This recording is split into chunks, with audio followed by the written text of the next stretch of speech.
Oh shit, I actually did one.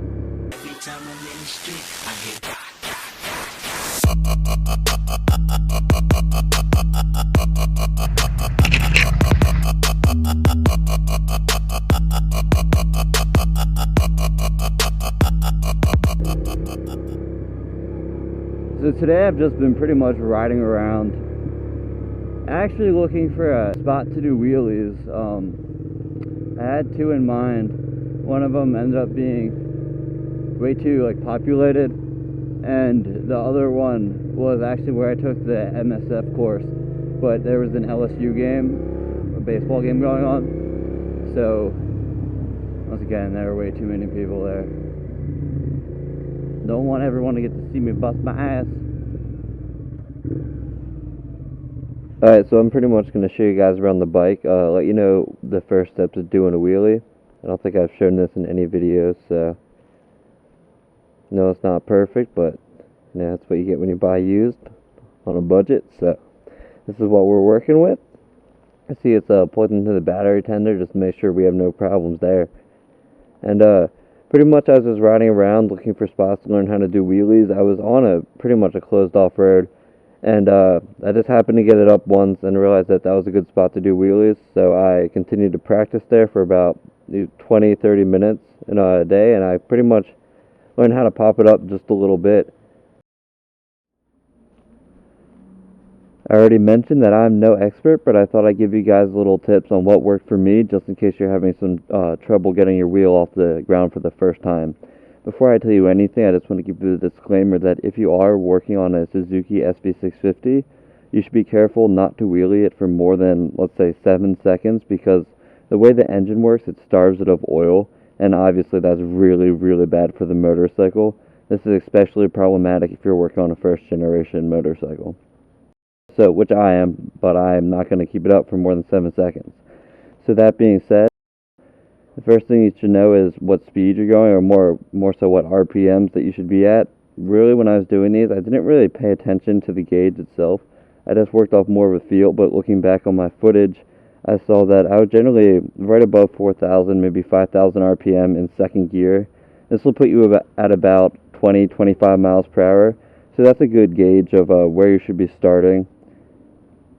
One of the most important things when you're wheeling is your clutch hand. A lot of people say use one finger, so I used one finger, and I had to squeeze it as tight as I can on this particular motorcycle, and I found that was pretty much the biggest obstacle that I had to get around, squeezing it really hard and then just dropping it. And right when you drop it, give the throttle a good turn. I can't tell you how much, just get a good feel for it. But I can tell you that if you're trying and you're not getting your wheel off the ground, something's going on with one of these two. Either you're not pulling this hard enough and dropping it, or you're not pulling this enough.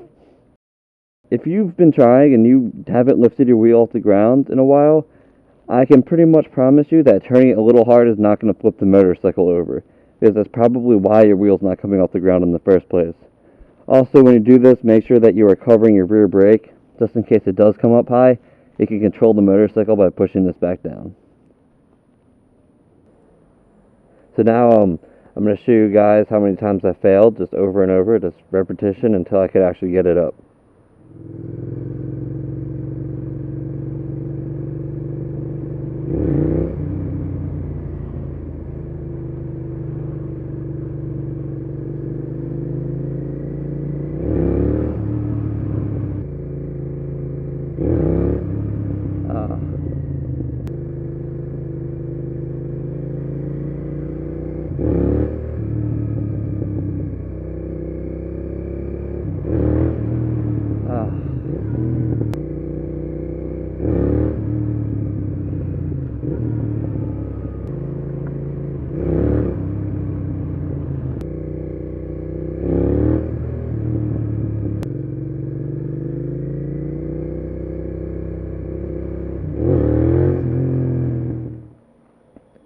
Now that you guys have all seen me fail a whole bunch of times, I'm going to show you the clips where I actually started getting it up, and eventually it just gets better and better. So hopefully you'll enjoy this part a little more, so that the hard work does pay off.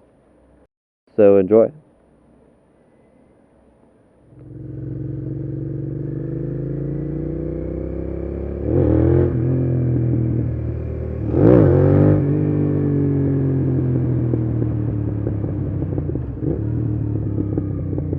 little baby wheelies.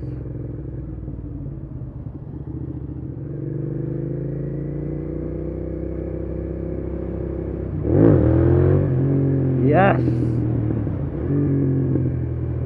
Just give it more grunt.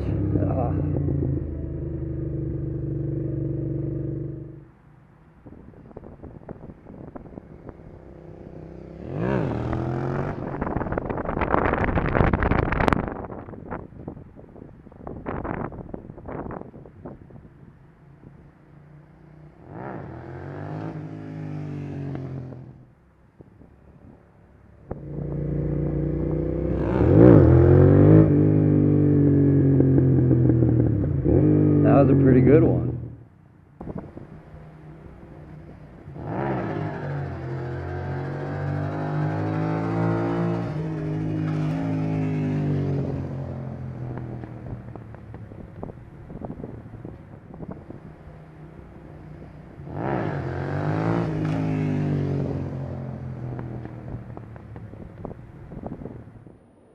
Alright, well, thanks for watching, everybody. I know I'm not the best at wheelies, but I'm going to work on it and make sure that if you are doing this with an sv650, as I am, make sure you keep your wheelies to power wheelies, as if you hold it up, especially with the first generation, for more than, let's say, 7 seconds, it starts to starve the engine of oil, and you really do not want that. And as a bonus clip to leave, I will let you hear the exhaust. I don't think I've ever done that, so enjoy this. Like and subscribe, comment. Tell me what you think. If you have any tips, that'd be great.